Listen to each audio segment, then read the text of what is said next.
The following episode of the Maui Chamber of Commerce's Business Matters was originally broadcast on April 23rd, 2024.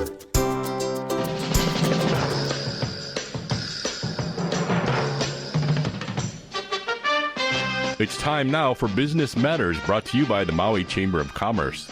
And now, here's your host, the president of the Maui Chamber of Commerce, Pam Toompop. Good morning, Pam. Hey, good morning, Gary. How are you this morning? Very good, very good. Awesome. Well, thanks for all you do for our show. And welcome, everyone, to Business Matters, brought to you by the Maui Chamber of Commerce. Excuse me. I'm your host, Pamela Toompop. And apparently I have a little bit of a frog in my throat this morning. But we're going to have a great day. I'm actually calling in from Honolulu, where the Las Vegas Chamber is here. And so we're very excited to get to meet with them, and they're having a forum here in Oahu. But today we're going to have an exciting show. We're going to talk to the U.S. Chamber of Commerce Foundation and learn more about the grant program that's been released and the money that is available to help businesses who have been injured by the wildfires. And we're going to hear from Mise Kimono, and they are a company who make amazing products out of kimonos, and it's a family tradition. So this morning, though, we're going to start with introducing Rob, and Rob Glenn is the Vice President of the U.S. Chamber of Commerce and works with the foundation, and he is, in his efforts and his role there, he works to connect government and private sector capabilities and expertise, enabling readiness for all hazards and advancing resilience. Before joining the U.S. Chamber Foundation, he spearheaded several initiatives at the Federal Emergency Management Agency, known as FEMA, as we all know, to align efforts of private and public sectors before, during, and after disasters. After the historic 2017 disaster season, his efforts solidified U.S. government incident planning and coordination with industry by creating Emergency Support Function Number 14, which is cross-sector business and infrastructure in partnership with Cybersecurity and Infrastructure Security Agency. So this is really important, and we're benefiting from those interlinkages today. Starting the Office of Business Infrastructure and Integration, just as the COVID-19 pandemic began, he led the longest activation of the National Business Emergency Operations Center to assist America's businesses in navigating during the pandemic. He formalized supply chain stabilization coordination and implemented the only voluntary agreement under the Defense Production Act with active plans of action to help ensure effective distribution of healthcare resources in coordination with the White House COVID team and HHS. In consulting with clients and in the Department of Defense and the Department of Homeland Security and FEMA at Booz Allen Hamilton, he was working with them. At the state level, Rob served as Homeland Security Advisor to Ohio's Governor and Executive Director, and Ohio Homeland Security initiating the state cybersecurity program, in addition to the executive operations and public affairs roles at the Ohio Emergency Management Agency. Rob also served in the U.S. Army as an infantry officer, where he led search and relief missions during Hurricane Katrina and was awarded the Bronze Star during Operation Iraqi Freedom for innovative counterinsurgency operations disrupting Al-Qaeda. So you can see Rob has extensive experience in disasters and emergency preparedness. He also earned a Bachelor of Arts in Political Science from Kent State University and a Master's of Business Administration from the University of Maryland. He is a graduate of the Emergency Management Institute Executive Academy, and he has guest lectured at the National Defense University, the Georgetown LaCorte School of Public Policy, and the Risk Institute at the Ohio State University Fisher College of Business. So he has been a very busy man on the front lines in many different disasters. We are so grateful that he is now with the U.S. Chamber of Commerce Foundation and here to help us during this very challenging time. Aloha and good morning, Rob. We're so thrilled to have you on the show with us this morning. Hey, Pam. Good morning. Aloha. Morning. Well, we have been really privileged to be working with you. Well, you right from the very start. You brought us on and helped us educate the U.S. Chamber members on what was going on in Maui, and now the foundation has been working to look at ways to help, and now has come up with the Maui Small Business Recovery Grant Program. Can you talk a little bit about why this program was created? Sure. So, typically in disasters, there's an initial outpouring of support and resources during the response, and certainly we saw that with the fires on Maui. But this program particularly looks at small businesses, which are the lifeblood of many communities, including Lahaina and Maui, and it seemed a great opportunity to help small businesses recover from these unprecedented fires.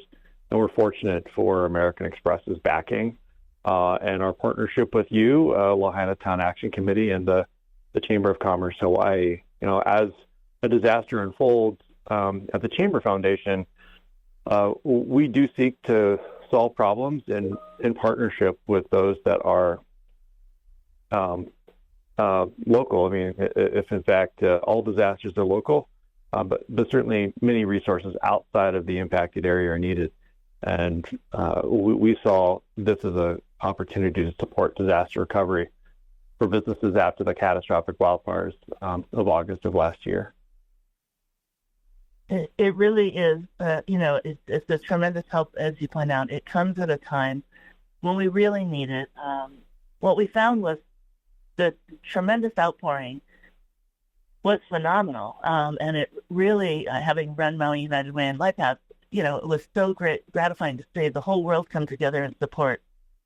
But the majority of that support really was, health and wellness and social service needs, as we desperately needed to do at that time. And we're also grateful that we still have a lot of that support that has been accumulated and is banked and is here to help us longer term. The challenge is we just didn't see, outside of SBA loans and businesses coming off of COVID where they already had an SBA loan, we're saying, look, we can't take on any more debt. We're at a really challenging time. We just need some grants.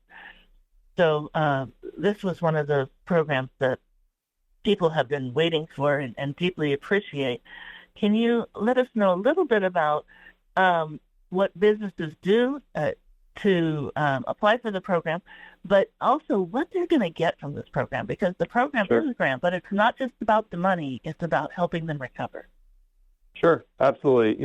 There's 100 businesses, small businesses, will be eligible for the $5,000 grant. And this grant is not just the dollars; it's also the coaching and other resources and the community cohort that comes along with it. The dollars are helpful, but it's also how to make sense of not just this grant, but as you relayed, the SBA and potentially a small business grant with them, other forms of investment for a small business in order to get them to where they can be truly viable again after this kind of shock. That's really the purpose of this program, is to really start to sow the seeds of recovery and hopefully yield the fruit of resilience as a result, as this will be a multi-year process for Maui to recover from the fires. We also know that it's easier potentially to get through a recovery process with some partnership, and that's why we're really excited for some direct coaching that will occur with this process. There'll be office hours, and also just really looking at developing a strategy for how that small business can grow and prosper and thrive well beyond the time of the coaching, which will occur this summer, and we'll probably wrap up right around the 1 year anniversary of the fires.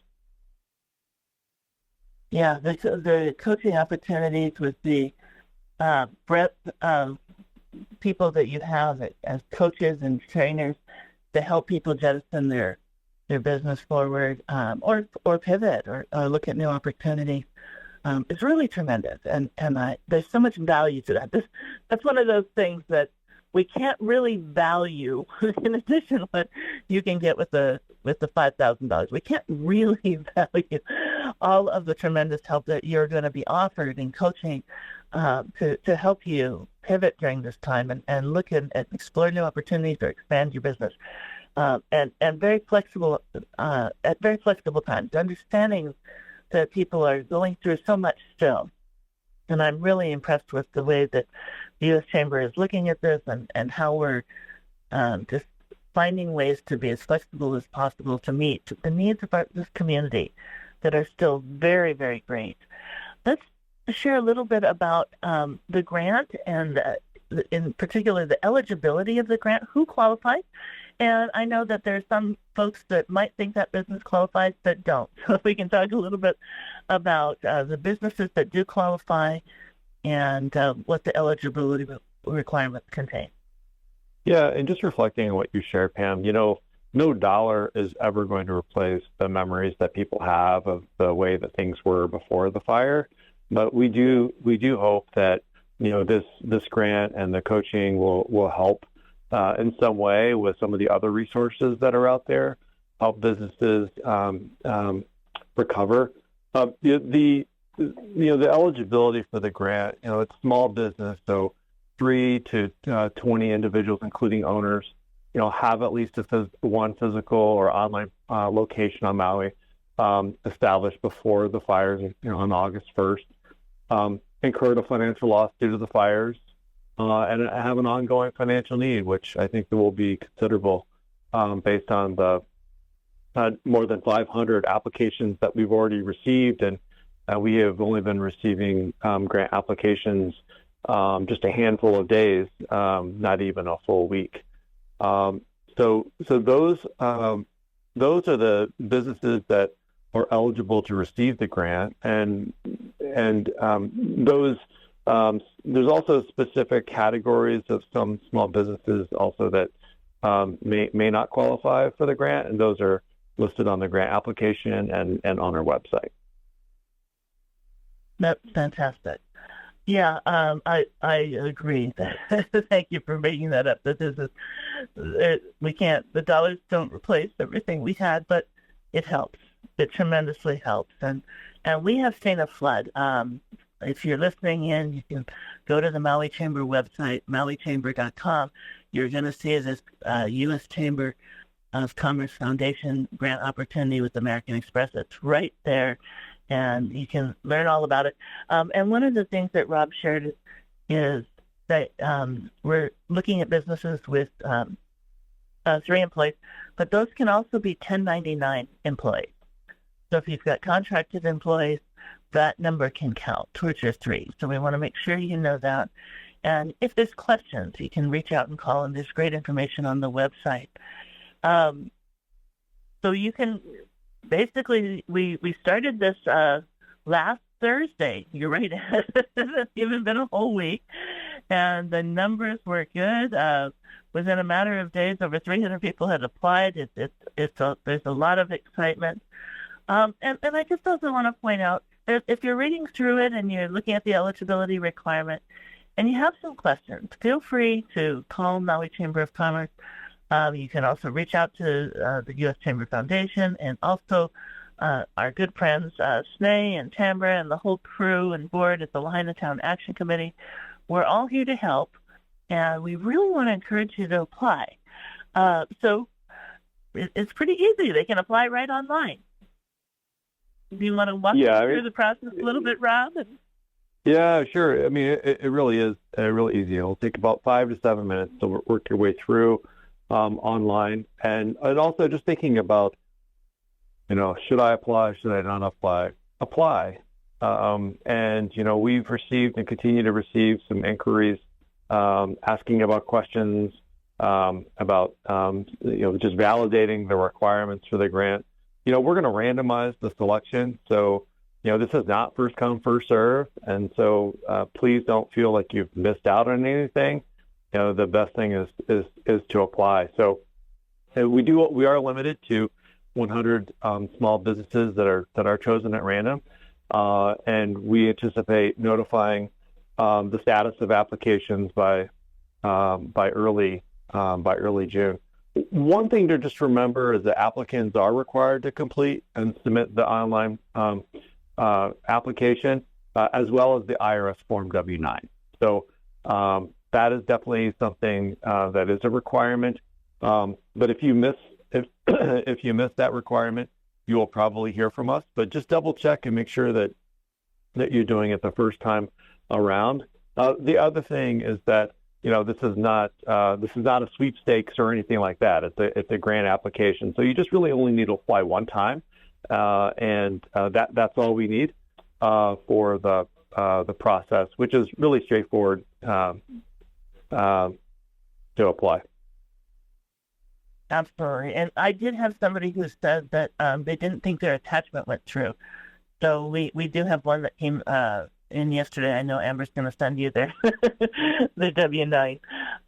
So just know also that, when it comes to uploading the W-9, folks, take a little extra time. If something goes amiss or you don't think it got uploaded, now you know that if they don't see it, they'll call you. They'll reach out and call you, which is really great. So don't panic. Or if you just want to jot that over. But we're trying not to have the chamber collect that document because it really, we don't have the disclosure on that document. So it's better if you try to upload it. If you want to alert us that you don't think it went through, then we can send a note to the U.S. Chamber, but they'll also be watching and they'll reach out to you. So we want to make sure that you have every opportunity to apply. But we do want to encourage, as Rob said, it's random. So it's not like, oh my gosh, I didn't get it in on day one, so I'm way behind because I keep hearing about all of these applications. That's not true. But it is a very short window because we're trying to get this money out as quickly as possible. So, Rob, tell them a little bit about the deadline, and you were starting to also talk about how quickly you're getting the money out, which was awesome. Sure. So, just also thinking in terms of timeline, one of the reasons why the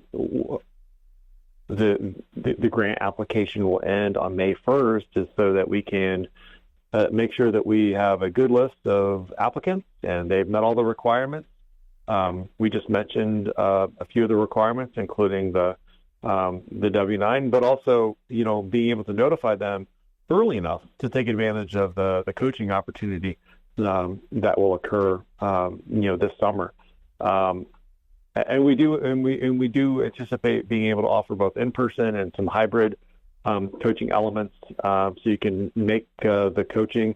That's a key feature, and the camaraderie that will, I think, certainly exist there.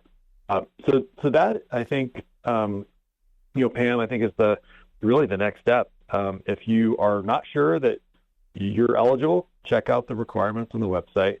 If you do feel that you meet the requirements, please apply. Upload the W-9 as a requirement, and then if you run into problems, reach out to the Maui Chamber, Lahainatown Action Committee, or the Chamber Hawaii, or us at the Chamber Foundation. We do. Just this morning I was looking at some of the questions, and we do respond to the questions as fast as we can. So we want to make sure that if someone's eligible and they have losses related to the wildfire, that they apply. And the only you don't ask it, you don't receive it if you don't apply. So better to apply, even if you have a question, than find yourself potentially discovering later after the application period closes that you actually were eligible. Yeah, thank you. That's very important. So don't count yourself out. Go ahead and apply. Read the eligibility criteria. It's pretty straightforward, but there's some wiggle room. And again, I had a farmer who was able to ask me about programs as a result of this, and we were able to get him to other really good leads for what he was trying to do. So there's lots of things that come about as a result of this. But do read the eligibility requirements. Go ahead and complete the form and get that in. And it's really exciting, and we can't speak enough about this. But not only is the grant money exciting and what everybody's been asking for. So many people, again, for months, from right after the wildfires to still today, they're still struggling. They're looking at saying, we're trying to get our business to recover. The numbers that just haven't been there. We didn't have the recovery that many hoped we would see in March. The April numbers seem to be still down again. And people are holding out hope that maybe the summer in June will be like we experienced during that one great spring break during COVID, where we saw the numbers jump up. But this is also a very different time. So in addition to having this be a grant and be able to help your business right now, there's so much that every awardee will also get.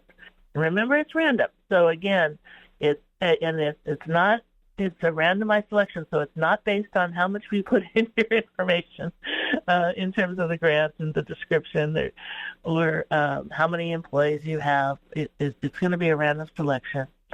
And that way we know the need is really great. So it allows us to, help as many businesses impacted by the wildfire as this money allows. And we're going to continue to look for other opportunities. And the U.S. Chamber of Commerce Foundation is here and helping on the ground, and is also, looking and created this great partnership with American Express to help us out during this time. Rob, is there other things that you think we really should highlight for everybody as they're listening in, and hopefully getting ready to apply? Sure. So I'll highlight a couple of things. First, we can't do this program without the backing of American Express, certainly, and we're grateful for that. It's going to enable 100 businesses to move forward. But there's also, I think, the positive effect on the community as a result. The second thing is we can't do this without community partners like, you at the Maui Chamber, or Mise and his team at Lahaina, or the Chamber of Hawaii either. We really do value the partnership, and certainly I think we've been on the phone almost every other day for the fire started, and while we haven't been able to meet every need, I think we're trying to be as responsive as we can and try to channel private sector solutions to help companies that are getting back on their feet. There's something that we do at the Chamber Foundation, though. We have a disaster help desk. So as you highlighted, there are other resources that are out there.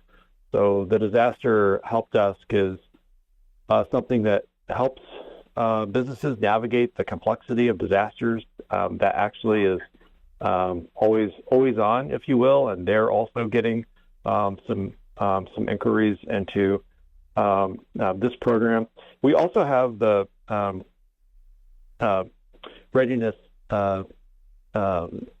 for resiliency program, or R for R, and that actually is something that is not retrospective. It's looking forward, and so as businesses are functioning, there's a checklist that you can actually complete. And so if there's another disaster in the future that meets certain criteria, you could also potentially be eligible for $5,000 in the future, not necessarily part of this American Express program related to the wildfires, but potentially a future disaster, whether it's a typhoon or God forbid, another outbreak of fire. So there are things that we do at the Chamber Foundation to strengthen communities' resilience, and certainly wanted to highlight some of those other aspects as well.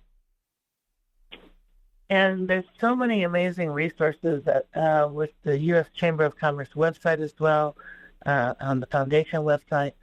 So definitely check them out. You'll find links to them as well on the Chamber's webpage.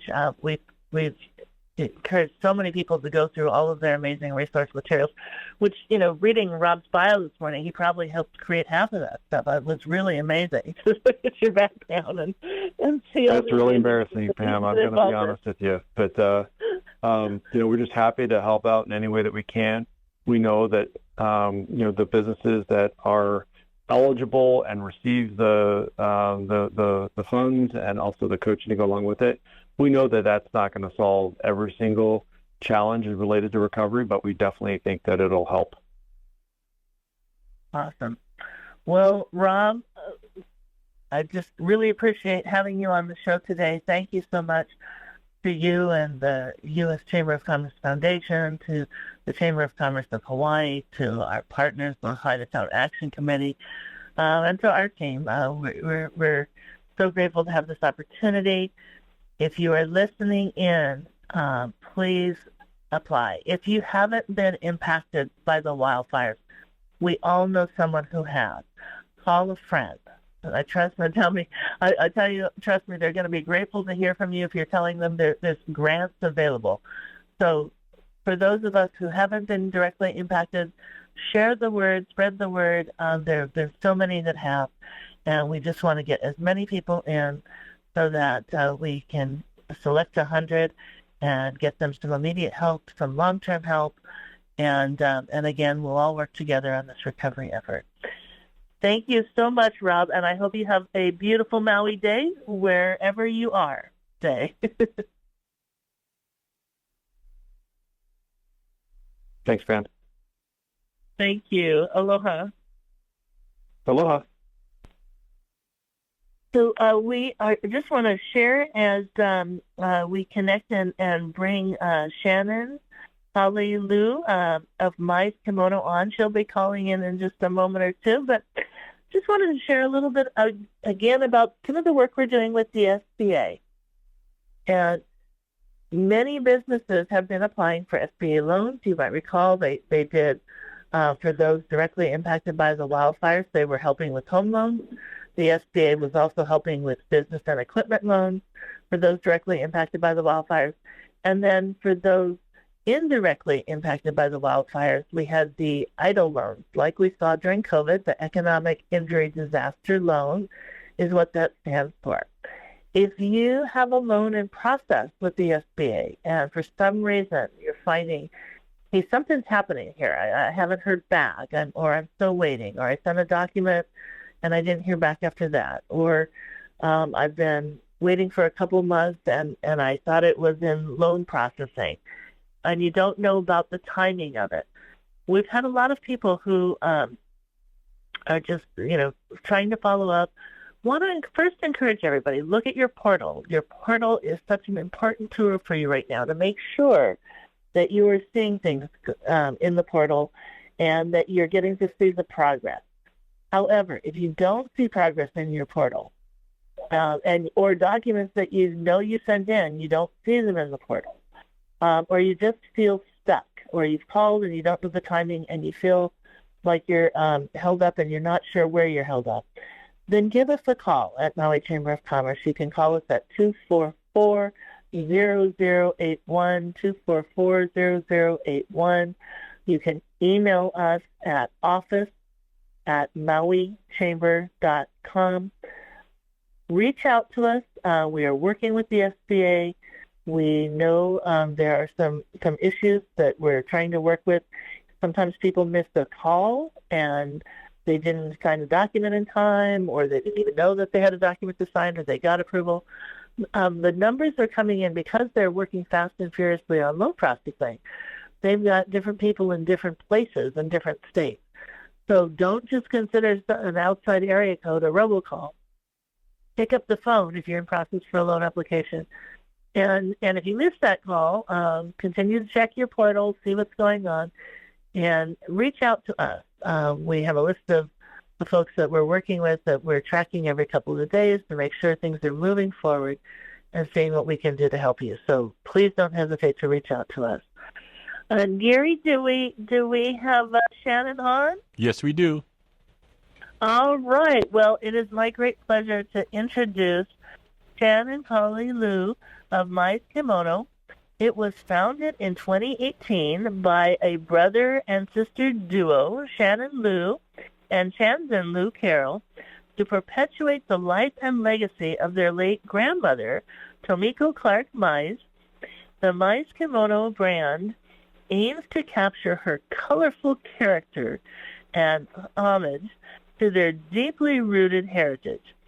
As Hawaii's only fully trained and full-time kimono store, Mise Kimono also handcrafts handbags, accessories, and apparel using beautiful vintage kimono textiles, as well as other fabrics imported from Japan, other Japanese fabrics, with bright colors and traditional Japanese prints.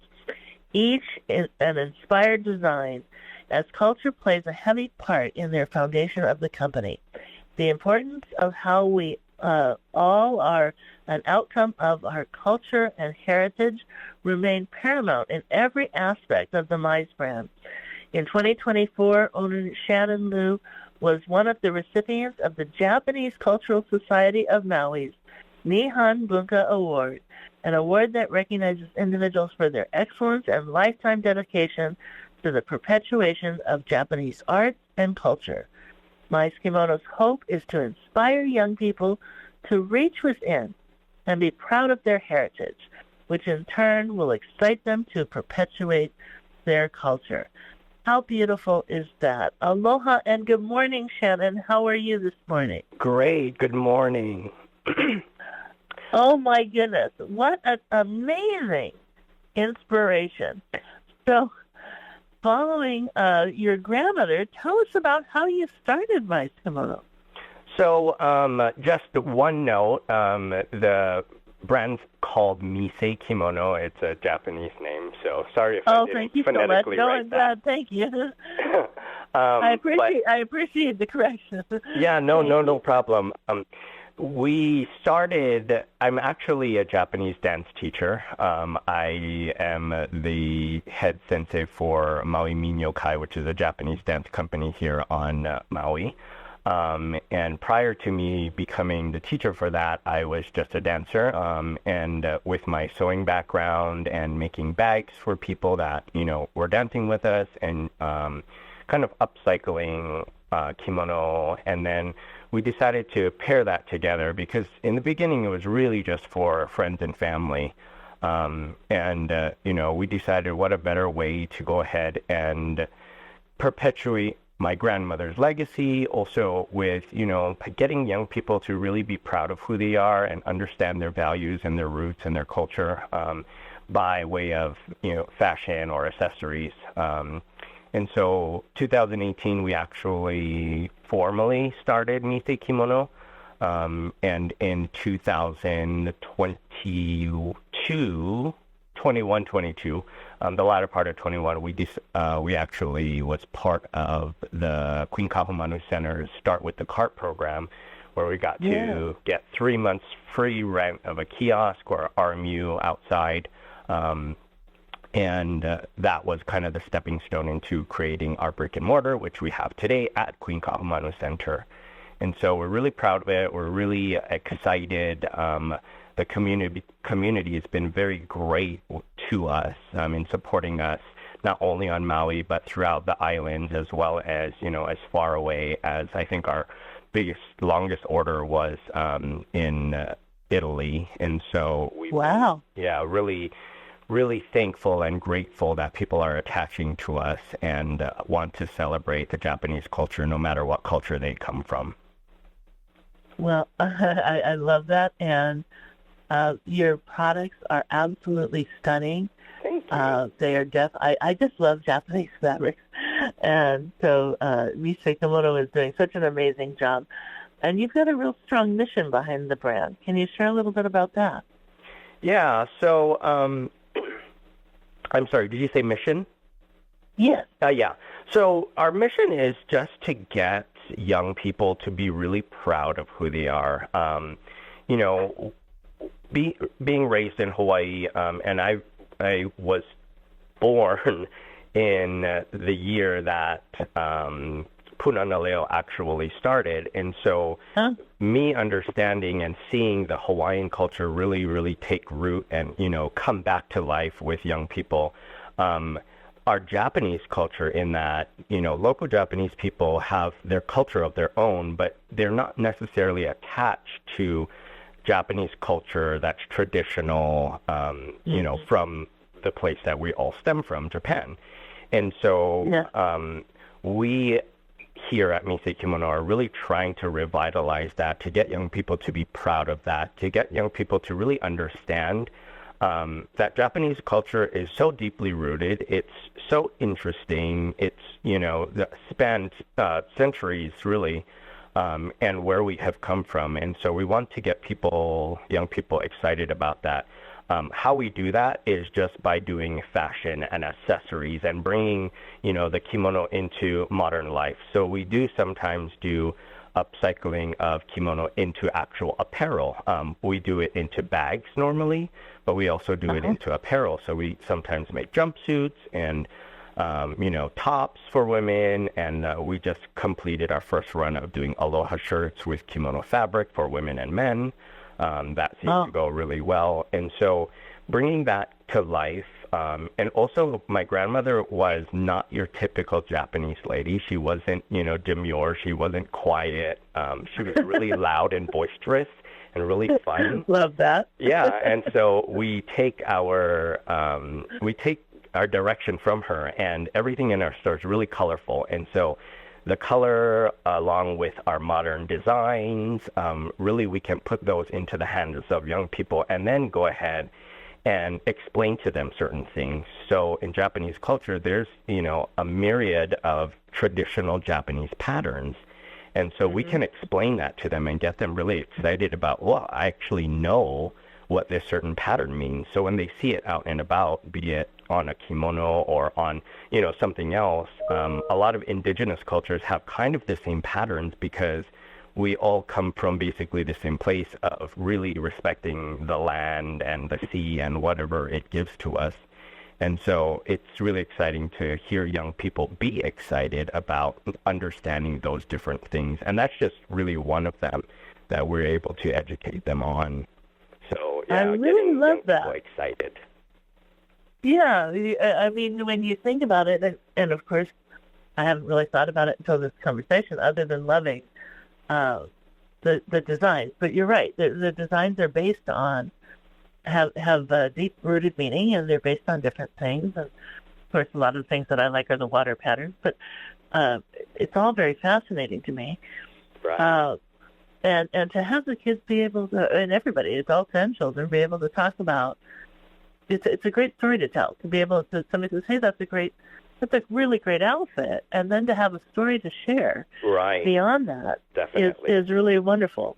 And it's really empowering understanding where you come from and your culture, and to be able to talk about it. I think, in terms of young people, we don't see it as much, because everything's new, right? Social media is new, everything's exciting, and everything's in your fingertips. But going back to understanding who you are and where you have come from, and maybe making those connections as you grow as a young person is so empowering and makes them, be more confident in going forward and doing whatever they want to do in the future. I love that.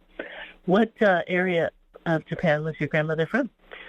So my grandmother is from Shikoku Island, which is, basically the smallest of the main islands in Japan. Her last name, so her maiden last name was Mise, and we're really lucky in that. A lot of people mistake our name of our brand because in Japanese language, Mise also means store. So it means like the physical aspect, a physical store. So a lot of people think we named it Kimono Store, but we actually named it after her. And on Shikoku Island, there's only about less than 30,000 people that actually carry that name, and that's just in the whole of Japan. So we know that if you have that last name, your family has come from Shikoku Island. And so we're super proud of that. And that's another aspect that we can teach people and explain to them, be proud of your last name, be proud of where you've come from also. I can tell that this legacy is very important to you. Yeah, definitely. You're working hard to perpetuate that. Yes. We're super proud of who we are. We're super proud of our culture. My family's not only Japanese. That's just, we decided to go with that one because she was, a pillar of our life. But we do a lot of other things in our store as well, so because we are technically a Japanese kimono store, we do happy coats. And I don't know if you know what a happy coat is, but it's just a little jacket. Yeah, that everybody wears to bon dance, right? Yes. Yeah, and so we do a Palaka version of that, and the Palaka version is a kind of a nod to where I grew up. And so I'm originally from Oahu, and more specifically Waipahu. And so Waipahu is very famous for our Kawa store, and our store, brought the Palaka into kind of fruition in a sense. And so we do a little nod to that. And so little aspects of what we're really proud of, but also, to show people that they should be equally as proud of whoever they are and wherever they have come from. Yeah, that is really a gift and a lost art and something that we really should all look into. My mother's 82 years old and has created a genealogy chart that's pretty phenomenal. Definitely. But, she's been fascinated, so I was able to grow up on that and have that legacy laid out for me and to be able to pass it on to my children. But so many people don't know that, and even if they know, with Ancestry.com, they know more things now than we knew before. Right. You're giving them the depth. This is not a chart. This is the storytelling, the legend. Very remarkable. It's a great way to be able to get our local Japanese community really excited. We're really lucky in my family because my grandmother came here after the war, came to America after the war. And so technically, as we say in Japanese, my sisters and I, only Mise, so we're only second generation Americans. But most Japanese local people here can go from anywhere from 5 to 7 generations deep. And so it's really difficult for them to know where they came from, know family members. Like, we still have contact with our family in Japan, but for a lot of local Japanese people, they don't. And so being able to give this to them and, get them excited about, and maybe even get them to say, okay, I'm going to go look back and I'm going to figure this out, is really special to us and really important to us, and we're really lucky. And so we want to be able to help people, at least understand that they need to go and look or get excited about the possibilities of looking. That is such a tremendous gift. I think that's phenomenal. And I love that you're doing that. And just even as you were saying, talking about the happy coat and the Palaka pattern, it reminded me we had a longtime banker and a very revered man named Mike Lyons, and he was always wearing these Palaka shirts. And with his Palaka shirt, he used to always wear a button that said, "I love Maui." Aww. And he was just such a great ambassador. Yeah, but it's that also commitment to, it was a way of him representing his culture and sharing his love for Maui. And I don't think I ever saw him a single day without an "I love Maui." Oh, that's awesome. Yeah. And to know that, that this is something that you're infusing in people's daily lives, in clothing that they wear, that they can be proud of, in all sorts of accessories. Tell us a little bit about, it sounds like you're constantly innovating. Tell us a little bit about new products or expansion, things that you're looking at on the horizon. Yeah, so currently we're, like I said, we just rolled out our kimono aloha shirt and aloha shirt for men and women, sorry. We just recently, within the last 2 weeks, rolled out our 2024 spring and summer collection. It's basically a collection of what we normally do. So we normally do a lot of clutch bags, we do crossbody bags, we do tote bags. But this collection is all denim. So we're pairing kimono and obi fabric and imported Japanese cottons with denim, which most 99% of our bags are generally always machine washable. People worry about that, but this denim set really makes it a lot more durable. It makes it a lot more standard. You can pair it with anything. And so that's what we currently are in. And then rolling into the few months in this year where we start to gear up for Bondan season, which is our busiest season, and then as well as, made in Maui, made in Hawaii before that. We're actually working on a collaborative effort. So one of the things that we always want to do is we want to celebrate our culture, but we also want to celebrate where we grew up, and that's Hawaii. And so we're rolling out in a few months our Aloha Nami collection. And Aloha Nami is just an ode to aloha being here, Hawaii, what we live and breathe every day, how we feel. And then Nami in Japanese means wave. And so these aloha shirts and aloha dresses are a native Hawaiian plant paired with a Japanese pattern background. And so it's really, a sign of who we are as a family and who so many of us are as, Japanese ethnic people that live in Hawaii and call Hawaii our home. And, so many people have done generations. But it's really exciting. We are set to get our first batch in a couple of weeks, so we're super excited.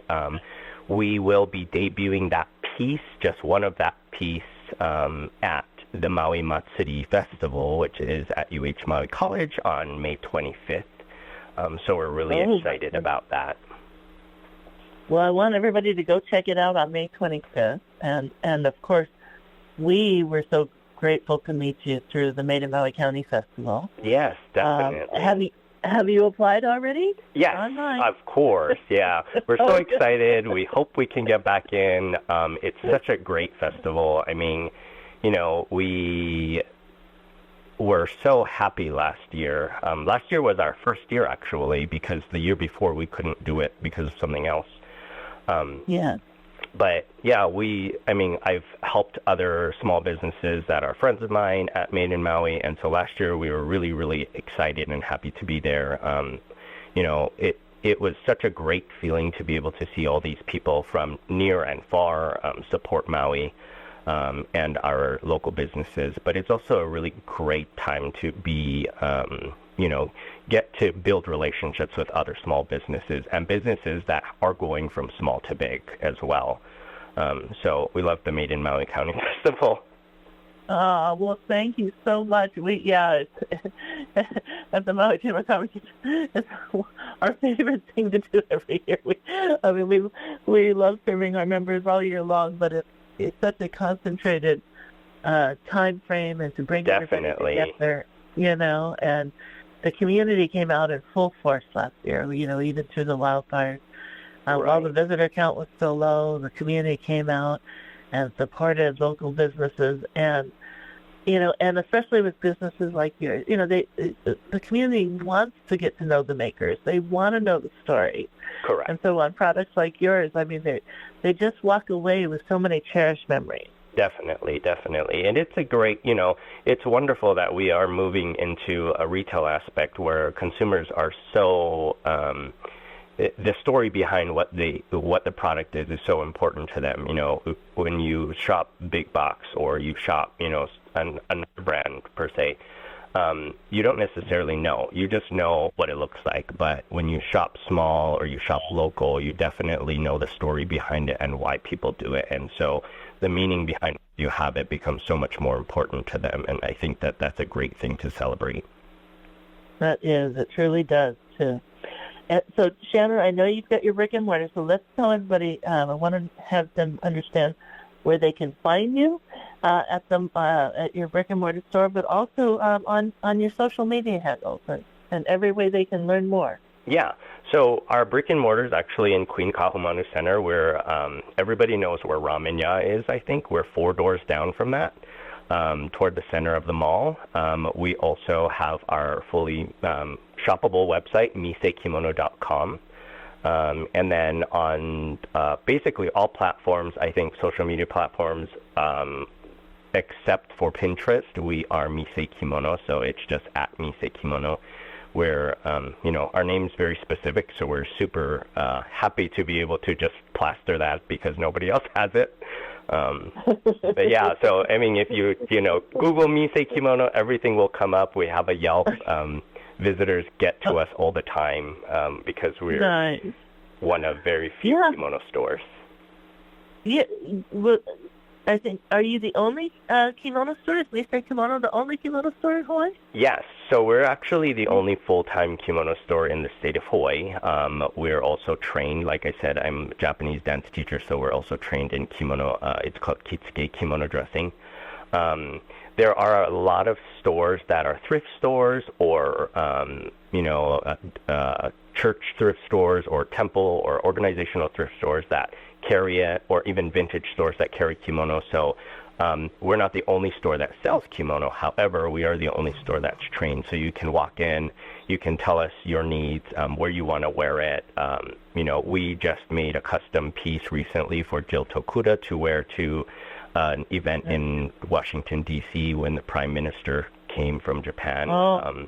And so, yeah, we're super happy and proud about that. And so, and also, a lot of people come in, they want to try it on, they want to get dressed. They don't necessarily have anywhere to wear it, but it's a cool experience, if they have time and, time allotting, we don't have too many customers in the store, we can definitely get somebody dressed up for that. Aww.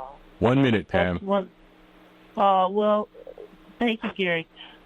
Shannon, thank you so much for sharing your family's work, your grandmother's legacy, the way that you and Shannon are carrying on. This is such a great gift to all of us. Thank you so much for bringing this product to life and for all that you're doing to educate people and inspire them to learn more about their culture and heritage. Oh, thank you for having me. I super appreciate this opportunity. It's our great pleasure. We look forward to seeing you this year at the Maui County Festival. Thank you for applying. And so all those listening today, thank you for joining us for Business Matters this week. We truly appreciate having you as part of our family and listening audience. We hope you'll join us again next Tuesday. And in the meantime, blessings and aloha and best wishes for a wonderful week.